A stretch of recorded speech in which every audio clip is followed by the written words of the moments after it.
Hello, everyone. This is Marty with Team Beige, and I'm here with my lovely co-host. Sorry, it's been a while, everyone. It has been a while. We've been very busy planning. We've had, honestly, I think the delay came from us trying to figure out who our next guest or who our first guest was going to be. And our first option said no, so we have our second option. Yeah. We Said no to you guys already? When did I say no to you guys? You just weren't our first pick. Yeah. So we're here with another boy of Team Beige, Amar. Amar, how you doing? Good. How are y'all? Pretty good, considering how long we've been dicking around before the podcast. Just a reminder to the people, this is Team Beige Talks. Nacho and I talk about Yu-Gi-Oh! We're trying week by week, but we'll see how it goes. Nacho, talk about the color beige. Yeah, talking about the color beige quite a bit. Amar, why do you like the color beige? Because apparently that is 90% of my wardrobe, just by chance. And that monochrome, it's clean. Yeah, you're like, you've got the style nailed down. Fun fact, that's how we ended up with the name Team Beige. We kind of were all just like standing there and we looked at ourselves and we we're all wearing beige. I wear beige 24/7 because I see color. You and Timmy are always in beige, so that like feels right. See him pop up in the background. Because Timmy owns one shirt. So, Nacho, what are we planning on talking about today? We just had the YCS. 3 YCSs. So 3 YCS. That's right. I forgot about the Latino one or Latin one. I stayed up till like 1 a.m. watching the final. That took forever. I have some thoughts on that, but we'll talk about that later. And then there was the London one, which actually was funny. That ended up being the more convenient one to watch as it got into the last few rounds there. Yeah, they had like delays because I think there was a power outage, what I heard. I did not hear about that. Yeah, it was during top 8, top 16 that they were. No, it was top 4 with the Dinkabui on Runic what's that called? For hire versus his Marty. You're saying a lot of terms Nacho hasn't heard before. Nacho, top 4, top 8, top 16. These are the higher levels of the tournament. When once you actually start winning, you get. Can we restart this whole thing, please? We can. No, that's fine. It's fine. I just wasn't expecting that attack. We were talking about a blooper reel, so I mean, honestly, this will make it into the. Should we start a team? Should we make a Team Beige TikToks with all the outtakes that we do, or all the funny moments? Be good. Let us know. But yeah, so it was top 4. Dinkabui versus Kashtira. There was like a power outage, and stream was down for like 10-15 minutes or something. But then they also figured out that the guy who won the YCS, like his round was still going during the outage, and that's how they figured out he was getting into finals. No, yeah, the YCS is really cool this week. So I've got some, and I sent you boys some of the top 32 breakdowns from this past weekend with various sources. I tried finding stuff that would be like the most easiest for us to refer to today. We're planning on just talking about just any of the decks from this past weekend, stuff that we thought was interesting, a bit of the recap of who won.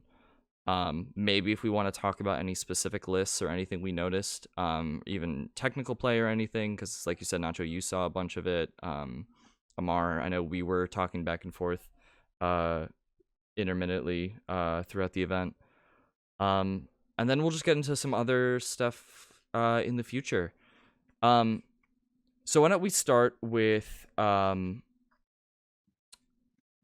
let's start with LA, because Nacho, I know you said that was the one I think you said that you were watching the most of, and you had stayed up for that. So why don't Yeah, you lead it off into that? yeah. So LA was actually kind of interesting because um, attendance wise, I really don't know how many people they got, but a lot of the feature matches were all like sprite variants. A lot of them were like variants I never saw. I didn't know all of a sudden people started playing it with the Melfi stuff. So that was interesting to see. It definitely, they had at one point as it got like, it was definitely a tougher tournament because it dragged on. They didn't finish till 1 a.m. Eastern. So like probably like, what is that, 10 o'clock? 10? Yeah, so Yeah. they didn't finish till 10 p.m. their time.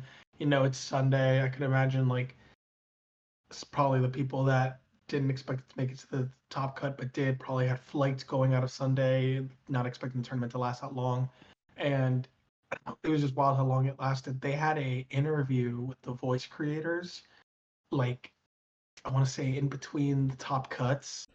So which lasted like 30, 40 minutes. So that they had a lot of breaks. It just lasted a really long tournament. So that's definitely one of those where you just have to have the endurance for it, especially if you're also still fighting with the um what's it called? Jet lag, which was something that I dealt with when I went to Vegas. But I woke up to watching Paulie pretty much win the YCS. So that was interesting. Cashtira, no surprise there. I really only stayed up that late because of the flu player, which Yeah, you were talking unfortunately about he that. didn't make it.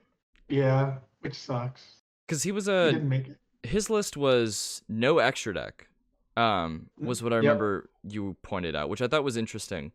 Because I think before seeing the list, I had speculated like, oh, is it like are they on like some domain stuff, some Monarchs Erupt?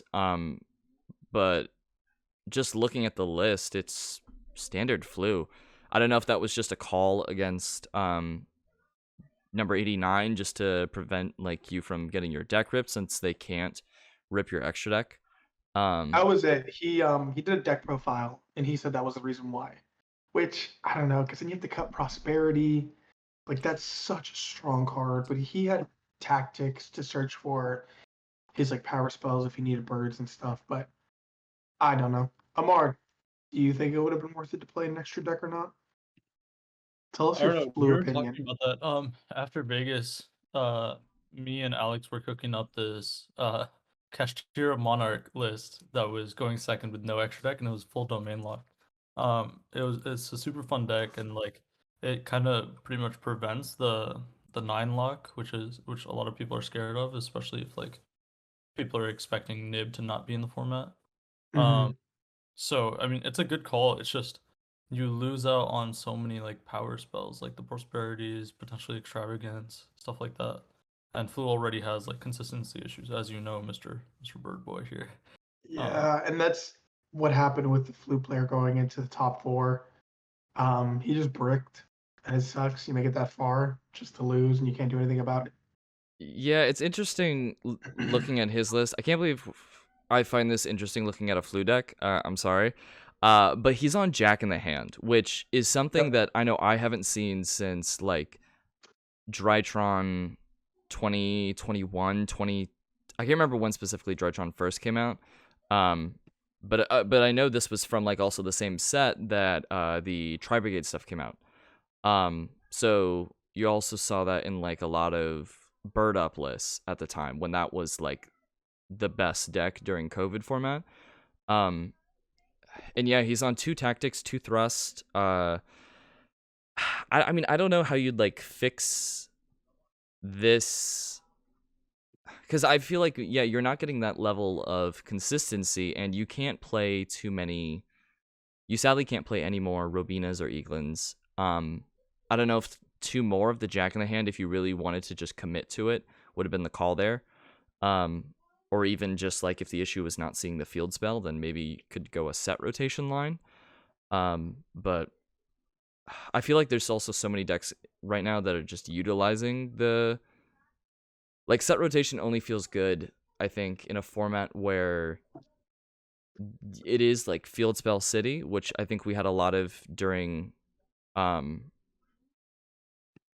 it showed up during tier format, but I think at the start of Photon Hypernova, when tier was like still legal, people were still doing that, so you could set rotation into either Wraithsos or Perlienio, but I can only think of another time in which set rotation was like a floodgate-ish card, which would work great in this deck, was like back in Spiral format, you would set rotation for your field spell, give them a field spell that they, on activation, have to do a mandatory search, but we've kind of like gone past that point.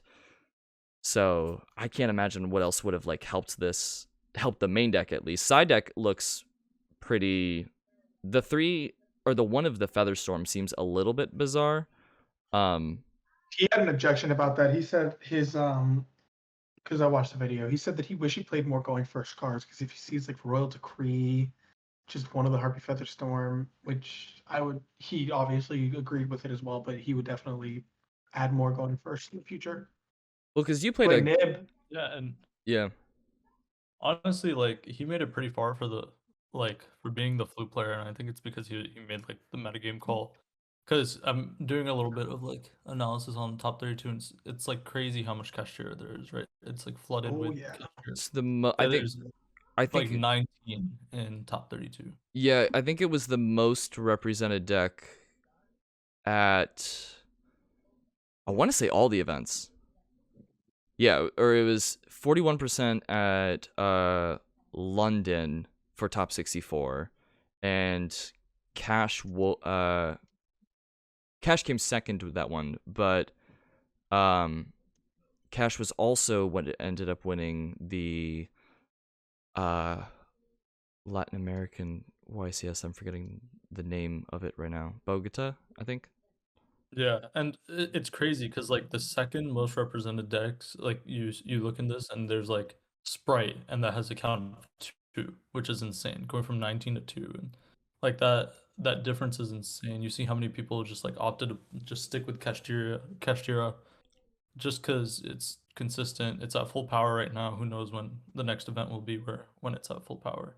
I really felt like with across all 3 YCSs, aside from Kashtira being the most represented deck, which I think everyone was able to predict, there's a lot more variety than I would have pinned, I think, across all 3 events. Because if you look at looking at LA, I think that is the first time I've ever seen Naturia Runic make it to top 4 in an event, or just any like well, I mean, I'm a sucker for the Naturia deck, but I think Runic won the YCS in Dortmund with under Joshua Schmidt's hands, and then looking at like what was it? There was like a bunch of other stuff, like MathMech. Rika was in Top Cut, which I don't know when was the last time we saw Rika in a go that high an event. The one I think of mainly is Nationals of last year, right before Pote came out. Feels most crazy. Yeah, but then you got like Tri-Brigade Sprite, I know was at LA, Drytron, MathMech, Scareclaw, Marincess, Traptrix, Tearlaments, all of this, and then Punk even being in just top 64. This felt like a very diverse set of events up until it reached like top 32, top 16, which I thought was pretty interesting. I think if you look at it as a whole, like there was diversity in like the range of decks that were being played, but the count of decks, it wasn't that diverse, right? Like the count was primarily focused on Kashtira. Then you had like obviously very much lower counts for the next 2 most prevalent decks being like some variant of Runic or Naturia and some variant of Sprite, which I think were both good bets. And then you have those other lists. By the way, MathMech went crazy. There was a dude at London playing MathMech. The 60 card list was insane. It was so dirty. I think that was one of the like coolest lists I've seen them. Yeah, for the people who, we can probably link in the description, or I'll make sure to do that. But it was a 60 card list. You go into Format Skipper into like Parallel Exceed, and you do like Therian combos. Then go into, or no, you go into Scareclaw, then the Therian combo, and then MathMech, and it just sets up like Regulus, Super Factorial. Just a whole bunch of crazy different options. So yeah, shout out to that guy. Speaking of Runic, one thing that I thought was super interesting, aside from the amount of runic representation across all the events, was the it was Shuping's list, the runic Kashtira deck. I was listening to his profile right before like we jumped in the call, and how did you all see any of that gameplay, or like, because he ended up making, I think it was the top 4. He was third, I think. Yeah, Madman Trooping. That was sick. You usually don't like, you look at the 2 engines and you're like, this doesn't make sense because runic spells need to hit grave. You have Rise Hard up. It's like impossible for them to hit grave. But I think whoever pilots that kind of deck has to be super careful, and that's exactly what a player like Shunping is gonna do, and he did it really well. And you could see it in that top 4, I think, future match, where I forgot who he was playing against, but it was insane how he was commanding the game. At one point, like his Arise Heart had like 10 materials or something, and then he He even made made like 3 at one point. yeah, it was crazy. That's what he was saying, was that his end board was typically 2 Arise Heart Pass was like the board that he was trying to set up, because he was calling that there were going to be a lot of kaijus in the event. I can't remember if he said anything about his thoughts on like Nibiru being present in it, at least in most decks. But at least I thought it was interesting though, making 2 Arise Hearts, because I think we're all kind of aware of, if that's the way going into like the standard 4 summons Kashtira board with like a bunch of back row, that like that is the optimal and safest board with something like Nibiru being present. But to play around that in a way that like you just have so much value from all that, it was just, I thought that was really interesting. Yeah, and it was super cool because some players even caught on to that and they opted not to play kaijus and instead play the Kurikara, which takes the place of the 2 kaijus. If they do go like double Arise Heart Pass, they only need to like play 1 random like spell to get both of them to trigger, and then Kurikara eats both of them, which is crazy. And Polly, I think, made really good use of Kurikara. You can see in like the finals match and stuff too. He's been on it for a while now. I think he played it at Richmond when I played against him, and we went into that really bad back and forth duel. He's really good. But yeah, he made really good use of that Curie card, and I think like it just shows you the power of that card when you're able to strategically bait out your opponent's negates and then eat their board. Yeah. What is the what's the price on that card now? It's like $30. Oh It got God. bought out right after the event. Amar told me to get it when it was like $5. I got like, do a market watch. I didn't listen, Amar.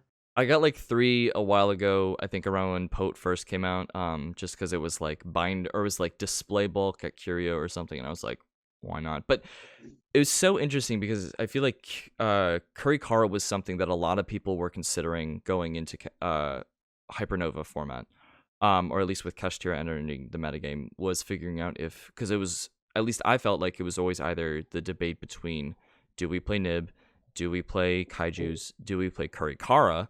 And the metagame, at least from what I also heard from you guys after you went to Vegas, was that a lot of people were going back and forth on like, okay, what is like the safe and best way to play Kashtira right now to avoid this? And it's just, and then you get like all those 3 cards coming in and out of everyone's side deck, main deck.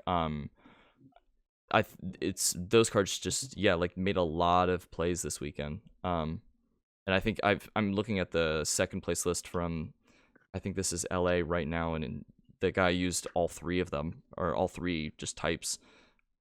They have The card that we were scared of the most was Amar, when we were like talking about it, was Book of Eclipse, because that was the hot card at the moment.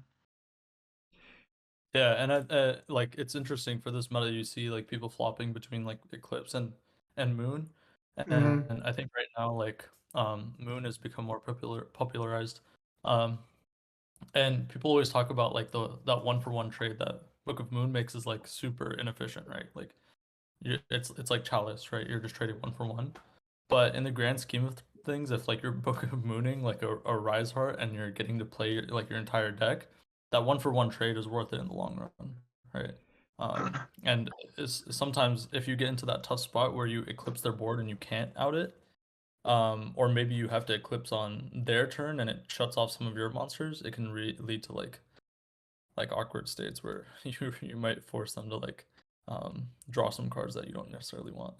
Yeah, I and remember at the YCS, I booked this branded player. He had like 4 monsters on board, and I wasn't able to. He had like 5. I was able to out like one of them because I was on flu.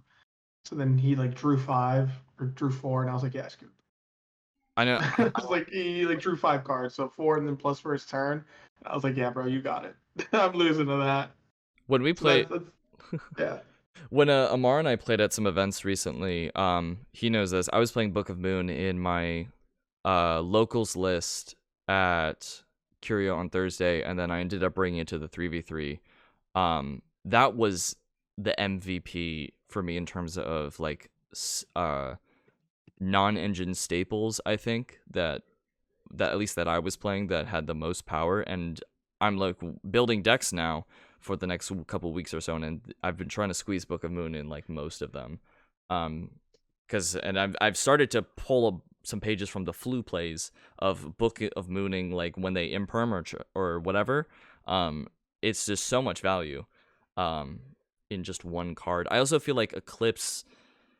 Yeah, like you were saying, it's just so bad against if you haven't used all of your interruptions, but then you also get like run into it losing to more things like Ash Blossom and like that restriction of if you do not clear the board, then you're giving your opponent at least a +3, a +2. Yeah.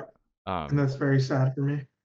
Yeah, especially which I guess going into big events like this, like like a YCS or specifically the 250th of YCSs, I think for most players, and I mean, hey, the first place list from LA was on Book of Moon. I think that was probably a meta call that they were just like, I need something that I know I won't backfire on me. As we get into Top Cut, one list is playing 3 Book of Moon and then 2 Eclipses in the side. That's the Rika list from LA, which is a bit strange. Rika. Yeah, Kevin. I watched Kevin's match. Shout out to him. He was doing his best with Rika. I think it was sick watching him play against Kashtira and sneak some wins in. I mean, Rika is so strong as like an engine. We know like the cheesy things it can do with tributing your cards for their effects and yeah, I think he made a good meta call with that. Also I'm looking at it now, I didn't see his profile, but 3 droplets in a format with Kashtira. Very nice. I mean, it synergizes really well with his deck, especially since he's on stuff like Rose Lover, my boy World Carrot Weight Champion. But I mean, if you have the Book of Moon for the Arise Heart, which is the principal thing stopping you from being able to droplet, I totally get why considering maining it if it synergizes well with your engine. I mean, essentially, like droplet is good against every other deck, like you see in this list of top 32, right? So I mean, obviously, Kashtira is the most prevalent, but if like your deck can play droplet for free, basically, like you plus off of sending your cards for droplet, then might as well play it because you'll have a really good interruption for other decks going first and second. I mean, yeah, absolutely. And I think a lot of people just in general since Kashtira came out have kind of figured out like, okay, these are the cards that are really good against Kashtira. And so I think the good players are able to determine like if I have like 3 to 9 like specific cards that work with every other matchup that are good against Kashtira, I can fit in maybe like 3 more that are fine against all the other ones. yeah. Because you do end up getting stuff like Book of Eclipse or Book of Moon that are super great against Kashtira, but are like awful against like branded. At least in like if they get access to fusions. Oh my god, I'm noticing this one, the top 4 player at London on the Raid Raptor burn, which I ended up seeing. I saw that like weeks ago, and I was like, if anyone figures this out and brings it to an event, I want to see that. The Raid Raptor burn. There's this one Raid Raptor XYZ. It's Arsenal Falcon. It came out like a while ago in the OCG. It's a rank 7, and you can detach material to summon a level 4 wing beast from your deck. When Wind Statue was legal, that was one of the considerations for Kashtira, was you could make it and then summon Barrier Statue from the deck. But since we ended up losing Barrier Statue going into the Kashtira format, it just like stopped becoming less good of an option because of things like Big Eye, Dark Armed, etc. But the tech you can do, and I guess maybe this is the tech of the day or something, I don't know what our segments are. You can Arsenal Falcon summon it's called Raid Raptor Napalm Draconius, and it just burns for 600. And so I think I was talking to you, Amar, about it. I was like, if Kashtira now has a way to burn people, like I couldn't think of any other burn card, like, because with Tier or Sprite it was always Scattershot, and then like sometimes Skullmark Ladybug in the heavier Shizu builds of Tier. So the wind barrier. yeah. Well, we spent like a good amount of time looking about at least specific decks. Was there anything else that you guys noticed about like out of the top cut or some of the breakdowns from the events that interest you, or like specific like things you saw at the event that you might want to try in the future? We need a ban list. We do need a ban list. I take. Yeah, I think something to equalize. I don't know what you'd hit though, but I mean, yeah, I think overall I think this was a bunch of interesting lists and plays at all 3 events. Yeah, we do need a ban list. I know, Amar, you and I have been hearing it's either Shangri-Ira or 89 or, well, okay, we heard one person say Shangri-Ira, so I'm just throwing them a bone. But it's either 89. I heard someone say Limit, Unicorn, and or Birth, which hitting Birth I can see as an option. I mean, it's hard, right? Because I think Nacho, you and I talked about this a little bit at Vegas, was like, eventually when Kashtira does get hit, if you hit Fenrir or Unicorn, the deck takes so much of a hit that it's so hard to play. I mean, you can still play it, but it's like its consistency and its power cards are really hurt by that. If you hit Birth, what do you hit it to? Do you hit it down to 1? If you hit it to 1, if they still have it in rotation, that's fine. They can banish it with any of the extend. Like if you pop it, they can banish it with the extenders, banish Theosis, get it back. So it's still like okay. Do you hit Theosis down? Like there's not really like a straightforward hit. Hitting Mind Hacker stops like the Lock 9. I don't know. There's just so like I'm curious to see what they end up hitting, but there's just nothing straightforward. If they hit 89, that's technically the first prize card banned, is it? I can't think of any other prize cards that have like been hit. I'm gonna look this up now, because also none of them are in like, or most of them are in rotation. Yeah, because Minerva was one. Caddy, I'm good. Yeah, you've been playing. There was, yeah, I mean, that's what Melfi can say. It's won a YCS with London, Melfi Sprite. 2 Melfi cards. 3 Melfi cards. 3.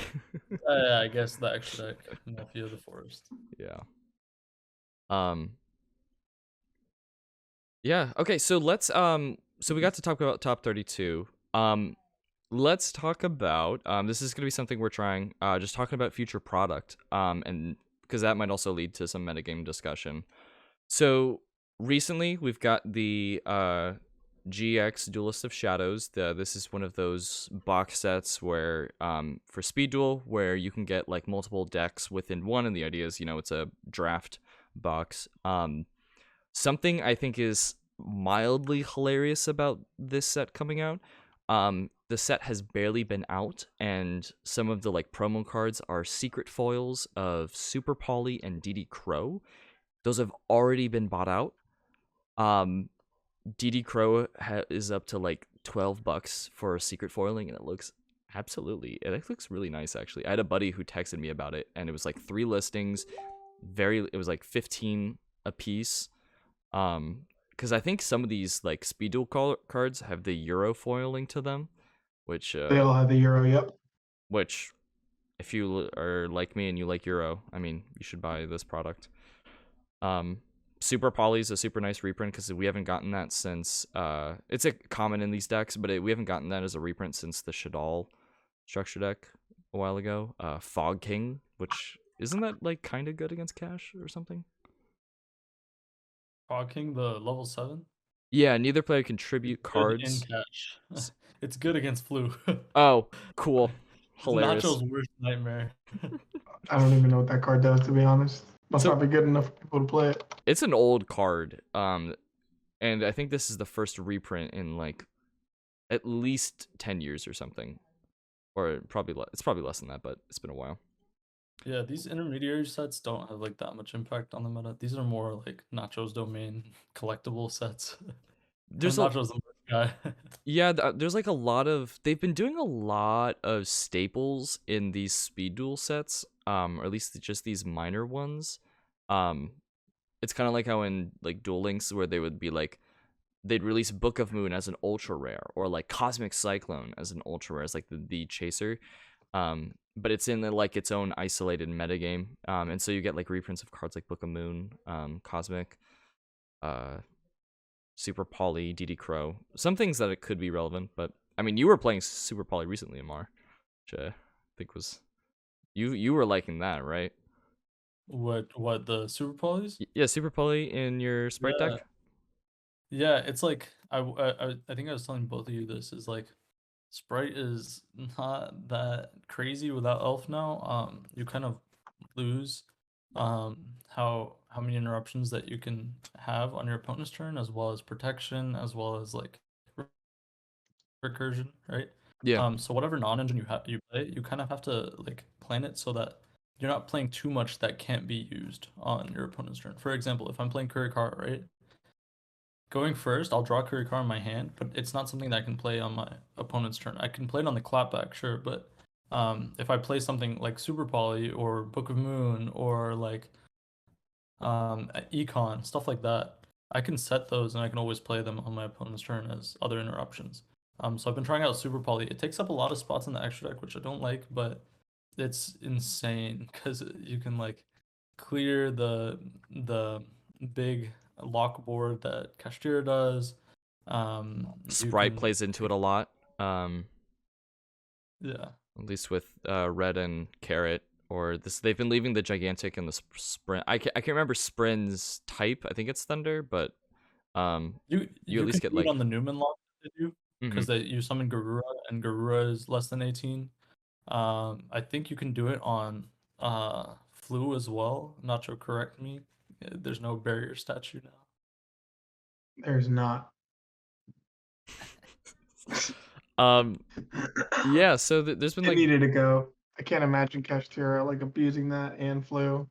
That would be not have been fun. Obnoxious because they just make a Rise Heart and then make this XYZ and then summon Wind. That's so. My biggest gripe was that they made the ban list right before Vegas drop. I would have loved to see Tier, Kashtira, all of those decks just full power. Well, but then 3v3. Wasn't that also the issue with Vegas? Was that the ban list just dropped, and so everyone's like, "What's the stakes of this event? Like, what's the importance? This is just the dream hypothetical format for like a weekend, and it's the only format where this was legal at the same time." And everyone was excited, but that was taken from us. Yeah, I think that's something where it happened. Like what? I think a format where that happened was like Pepe, when they had to hit the pendulum stuff like right before an event or something. Yeah, I think that's what's good about Philly is that they pushed Philly back, and I'm thinking they're gonna give us a ban list a little bit earlier before the actual event, so we'll have some time to maybe play with the new set, and prep a little bit more for Philly. Leading into my next, what I was gonna mention for a new product, Cyberstorm Access is coming out a week early, May 5th instead of May 13th, or May 12th or something, like whatever that week was, I think is what the original date was, but getting this stuff sooner and then we've got like 3 weeks until the YCS Philadelphia.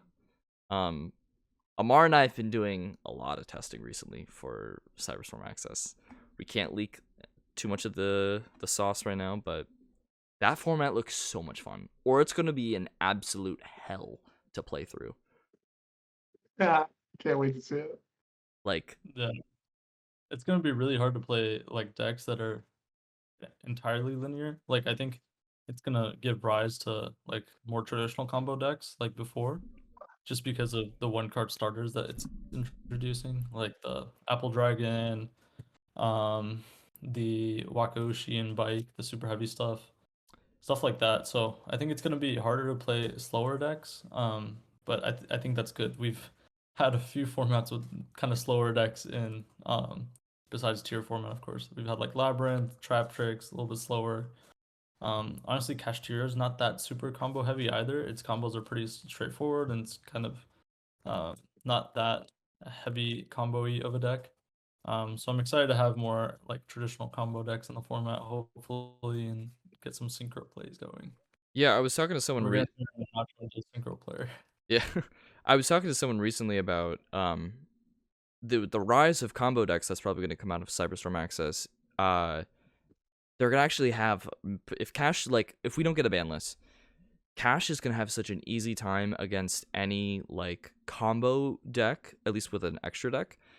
Unless you're able to play a diverse set of extra deck cards that you don't necessarily need for a combo, but if you start seeing stuff that like the Excel Baron line going into my one sprint, sending my one piece, and then I make this one card in my extra deck, Cash is going to be able to just like rip those pieces out. So I think if Cash doesn't get touched, we're going to have to, I think that's going to be another skill players are going to have to pick up is like, how do I go through my linear combo with pieces missing?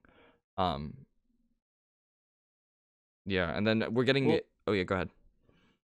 So that's the best part of like some of these combo decks, right? I think like Jesse Cotton showed that video of that 60 card pile deck with Apple Dragon, the adventure package, like Bestials and stuff, and that deck has so many like non-linear lines that like sure a cash player can like go mind hack or rip like a specific piece from their extra deck.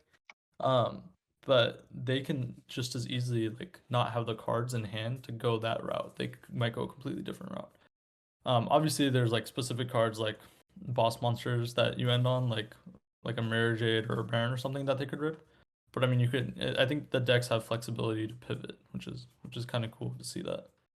Yeah. I know at Vegas, Nacho and I were like struggling to like figure out like what extra deck slots do we play two of because we don't want them ripped. Mm-hmm. I didn't have that problem. I was playing Flu. They thought I was playing Sprite Tri Brigade. That was hilarious. That's really funny. But yeah, this next set, I've heard it's gonna be like, from an investment size, it's probably not gonna be the best one, but in terms of things that are gonna affect the metagame, there's just a lot of things to consider. You're getting What's your top card that comes to mind when you say that? I want to say the super heavy samurai Wakaushi, the one card scales. That's the one that I know Mar and I've been messing with a lot recently. I'm really curious to see how much Apple Dragon is going to make an impact on our TCG format. I do know Apple Dragon. Because at least with the OCG, we've been comparing TCG and OCG lists. That deck's has a lot of stuff, or at least they had a lot of stuff that we don't have anymore. In terms of Chaos Ruler, they have bestial limits over there, which we don't have, but they just recently lost Elf, and they were playing the deck with Elf. And so yeah, no, I mean, what do you think? Do you think like that's gonna have a impact? At least like assuming things get hit, or you've been testing Amara, tell me. So I think in terms of like a single card that comes out of Cyberstorm Access with the most potential for impact, I think is Apple Dragon. It's a tuner, it's level 2, like it's a dragon, it has all the like it fits all the check boxes for a card that can be spread across a bunch of decks and like play in a variety of different combos, right? I think if we're talking about engines, then the super heavy engine, it goes hard. You have Bike, you have Wakaushi, you have Big Ben, and they pair so well with the existing super heavy cards that are not once per turn, that they can result in like crazy combos. So I think as an engine as a whole, the super heavy is a very solid engine, very efficient engine with like the number of cards required to actually make the plays. As a single card, I think Apple Dragon could take it, depending on how creative people can get, and how many different uses you can fit it in with. What card do either of you think is going to be really good going into next format? I have one in mind, but I'm curious on what y'all think.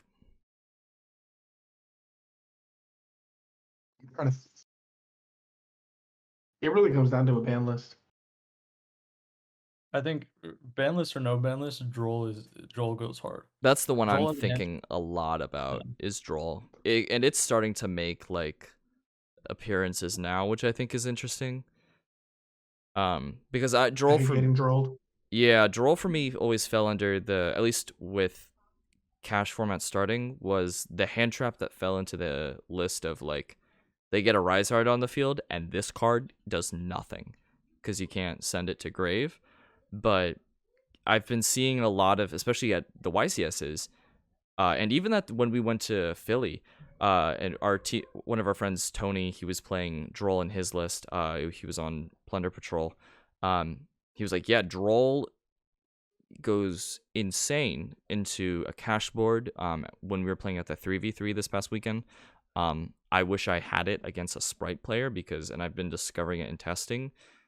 Being able to Droll after a blue or Droll after Prosperity, add Terraforming against Kashtira goes incredibly hard. And the new super heavy deck, at least from my testing, Droll is like stops that deck in its tracks.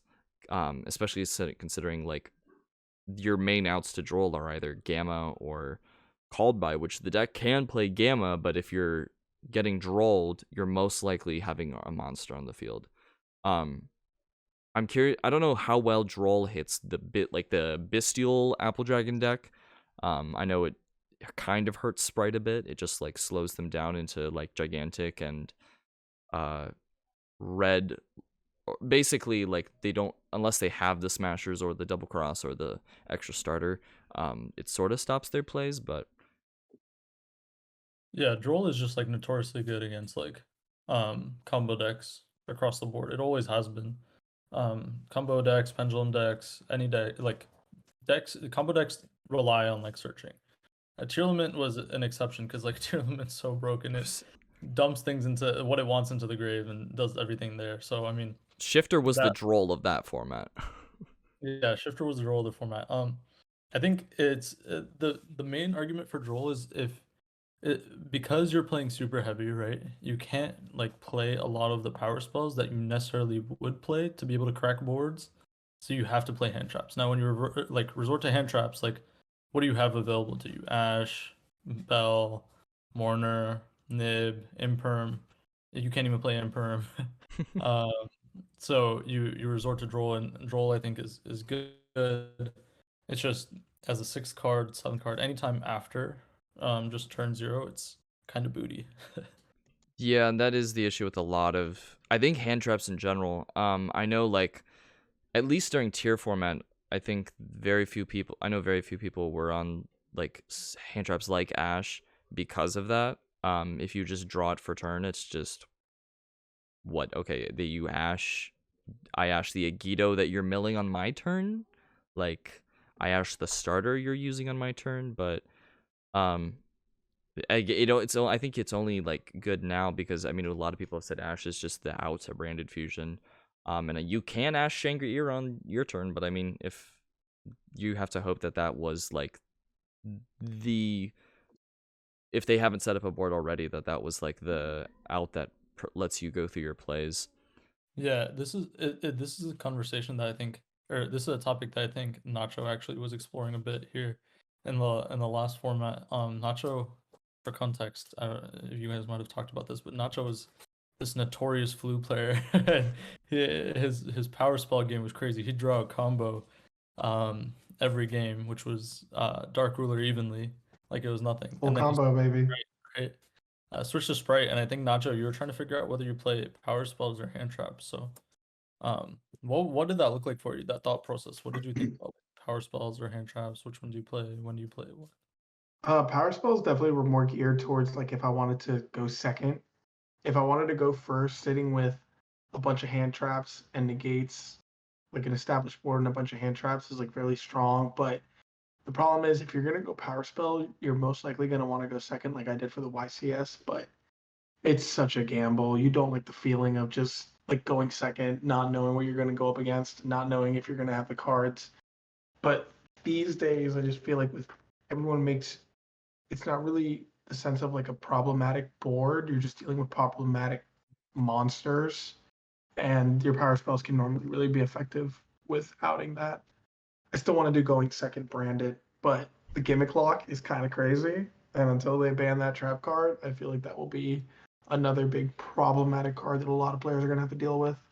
I And that was found also one of the reasons why why I decided to play Flu, because everyone was Ibly locking, everybody was gimmick locking, so it was just a good call. They would give you an Ibly, and the second that you played a Flunder card, you could just watch their face and their heart just drop because they're like, well, that's not going to help. yeah. I found I've been I know with one list I've been testing recently. I have been going back and forth on hand traps versus power spells, and I was watching like a profile, and they were like, "Yeah, you really do. This deck kind of just like you have to choose between one or the other. At least in like what you think is the best call. Which I know a lot of cash lists. I think that's the one advantage they have right now is that they can play like some hand traps in the form of Ash and maybe Droll post side. But a lot of them, I think, since that we saw from when you guys were at Vegas and some of the lists coming out of Vegas were like playing stuff like Chalice, Lance, Book of Moon, a lot of just power spells, even tactics. Which who knows, maybe could carry over into a combo centric format once we get like different types of boards come, or at least more build a board negate type boards, which I don't think we've seen since like days of Pendulum. Dragon Link. Yeah, Dragon Link, Pendulum, kind of 2020 COVID area of decks. There's a new That's when I got into Yu-Gi-Oh, and I always thought that was it. Even to this day, I still can't get that mentality out of my head that like Nacho, you how did you just get into Yu-Gi-Oh? I got into it because I was bored, man, during 2020. Yeah. Just What got was your bored. first experience like? Okay, so that's the point of this question. Okay, so I went to locals and Amar 2-0'd me with dinos. I think you told this story in the first episode. So Omar, I did, yeah. you're just bullying this my co-host. It might have to be a recurring story. I thought you were going with like a genuine question, and then like I was like, oh wait, no, I know where this is going. How many different ways can we bring up Nacho getting 2-0'd by Amar? Every episode. We can talk about your chronicles with Punk. You could bring up me getting 2-0'd by Amar like last week. Still relevant to this day. You don't play Yu-Gi-Oh anymore.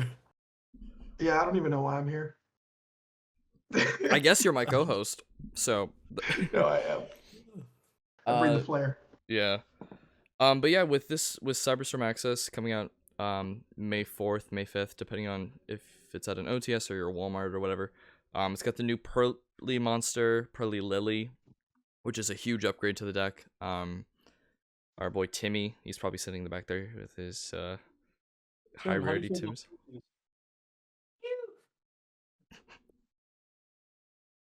That's gonna be an emote. Yeah, so a bunch of new cards. And then we're gonna wrap this up soon, but last thing I guess to point out is new tins, or at least info about the tins. Yeah, that dropped today. Currently, it's gonna include, it's the 25th anniversary. They're taking out a super rare from it, so it's 2 prismatic secrets, 2 ultras, a super, a rare, and 12 commons. And then it's gonna have a quarter century secret rare card, the new like 25th century, I think, that they're starting to work into this year. The pot collection was this, I think, rarity. but it's going to include cards from Battle of Chaos, Dimension Force, Darkwing Blast, Tactical Masters, and Grand Creators. No Power of the Elements. I heard the argument for I that. noticed that. Yeah, I heard the argument for that was that it got the unlim printing, even though normally unlim printings make it into the tins, but Grand Creators I think is interesting because we are getting right this summer in the Battles of Legend. So we're probably seeing a Enchantress reprint, or even I think they might do like a secret upgrade, or they make it a super. I think they confirmed a quarter century They did reprint for it. Yeah. Oh, okay. I'm like There's looking. like another set that's getting it like much later down the road. I think it was I can't remember, but it was set much later down the road. It was Yeah. doing all that. Oh, the battle set. Yeah. Which is also where Assault Synchron's coming in. Topic for another day. Yeah, so I think there's gonna be a lot of cool stuff. There's gonna be a lot of like engine, or I think popular decks right now getting the reprints. You're gonna get like Punk reprints. Bestials are definitely gonna get the reprint. Cash Yeah, Tira. we can show them all off. We can show them all off. When Konami, you guys send us some tints, right, to open up. Yes, send us a case, Smile, and we'll do an opening, Smile. Cash Tira is probably gonna get the reprints in this. Hopefully, yeah. And also Labyrinth and the runic stuff's gonna be dirt cheap after this. Yeah, curious to see how the ban list shakes up runic. Yeah, because they've been hitting it weird in Master Duel. They're doing like 2, 2, 2, 2, 2, 1 for like stuff. Well, and this comes out in September, so this is a while away. But I mean, that is, boys, I appreciate y'all's time. We definitely ran longer than we said we would, but I think this was good. I actually kind of like this little frame. I think when we did our first episode, that was just Nacho and I got some good comments about like people were curious what we would talk about on this podcast. And this was the depth that I was hoping for. I guess any thoughts going into the next couple of weeks events, like things that y'all are thinking are going to change in the metagame post the YCS, or I'm gonna start prepping for Philly YCS, but it would be annoying to prep just for a ban list to drop. yeah, Like that's what happened last time. because Amar, you've been talking a lot about how you think Sprite is going to get hit. I personally don't think so because of the power ceiling compared to everything else in the room. But if you hit a deck like Cash, I think it's important to practice like the new engines that are going to be coming out, because those are pretty clear at the ban list, right? And then agnostic of that, like, they're pretty agnostic of like what you play with them, and you can learn those new engines pretty separately. yeah, And then once the ban list hits, you can just like plug and play whatever other smaller pieces you want, whether it's Sprite or like visuals or synchro stuff, whatever it is. But for the next few talks, we can get a little bit more technical in terms of analyzing what the metagame might look like, or what potential card choices or counter choices you might take. yeah, we'll see what our next episode has in store. That can definitely be a topic for, if not the next one, the one after, because we have talked about having a another guest on, our boy who's been lurking around in the comments. We've seen him, and we've been trying to get him on the podcast, but we've all been busy. I mean, I think that is an end of today's episode. If you, Amar, if you want to plug anything or shoutouts, or since you're the guest for today, Yeah, for sure. Shout out Team Beige. I mean, honestly, like, great team. Great having you guys organize some of this stuff here. Great having Timmy and Marissa help organize too. Do you guys want to say hi? yeah, massive shoutouts to Marissa, by the way. She's the one I coordinate with for a lot of like these graphics. We got our shirts in, and which I did show off in our 3v3 little mini vlog I have that I'm putting together, and it should be out the day after this comes out. So be in store for that. Make sure to check out our Discord. You guys can join the Discord down below. Hang out with us. we have our extra deck sleeves, which I have gotten a lot of compliments on, especially at the Philly regional. Shoutouts to these, and we've been considering doing more orders of those. So yeah, so thank you everyone, thank you boys. All right. Well, See y'all later. See y'all later. Have a good one, everyone. Take care, guys. Peace. Peace.